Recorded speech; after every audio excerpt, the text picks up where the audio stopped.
You ready to win back the White House? You know, as we travel around the state of Florida, there are a lot of fired up people for this election.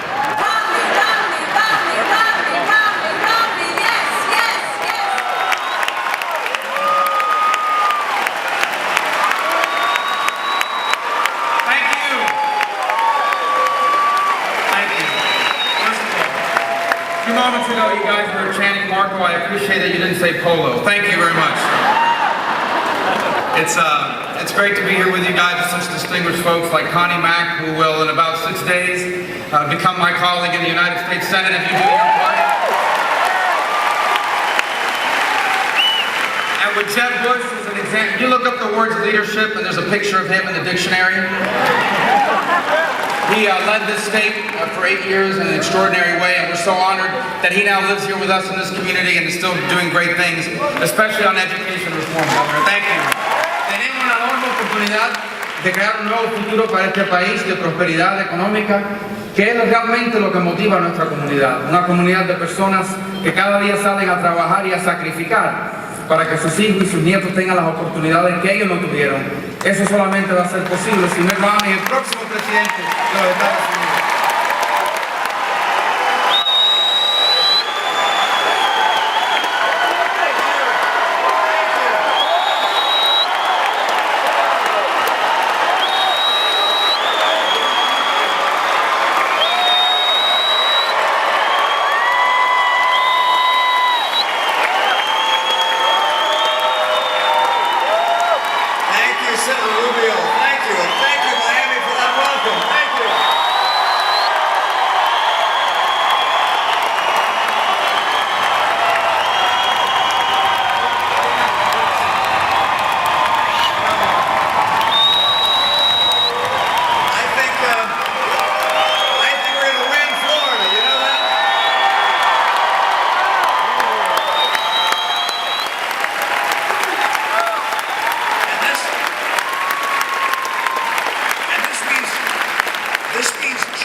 This is about employment, and let me tell you why.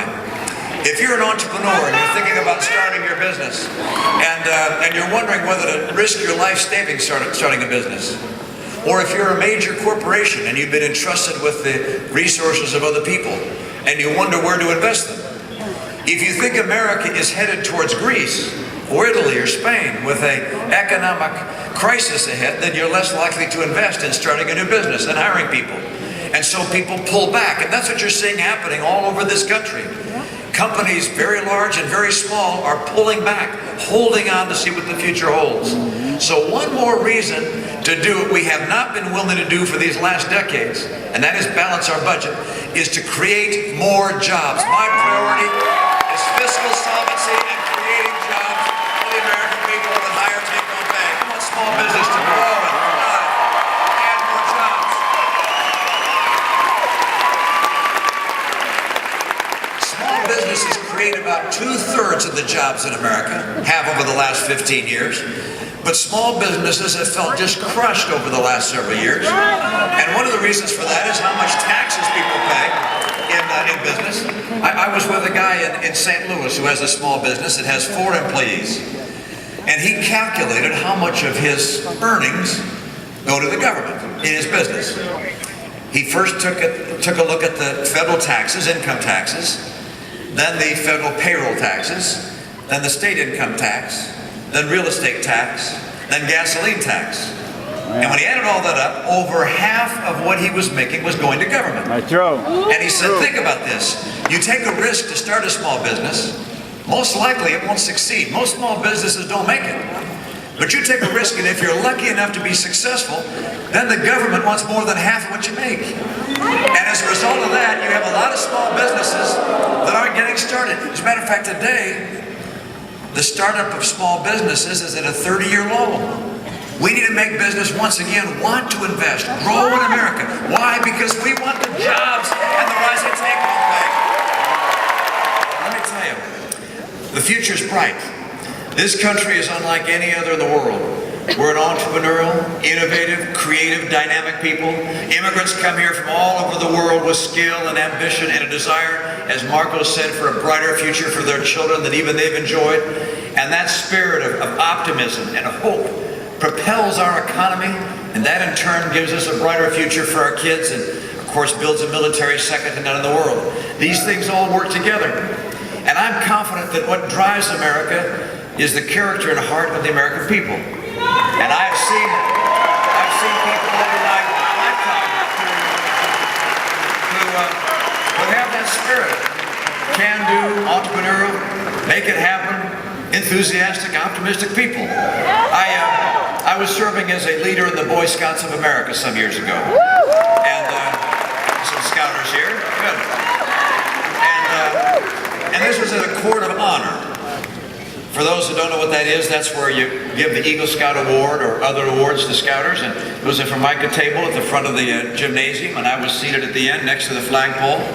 And the person who was speaking at the podium was the Scoutmaster from Monument, Colorado. And he was describing a flag that his troop had purchased, a very special flag. They wanted to make it, so they bought this. It had gold tassels around the outside. They flew it above the Capitol dome, and then when it came home, they contacted NASA and said, would you take our flag aboard the space shuttle? NASA said, okay, we'll do it. He said the boys were so proud looking from their homerooms at school, watching the launch of the Space Shuttle Challenger, and then they saw it explode on the screen in front of their eyes.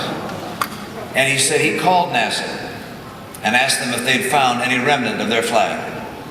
And they had not.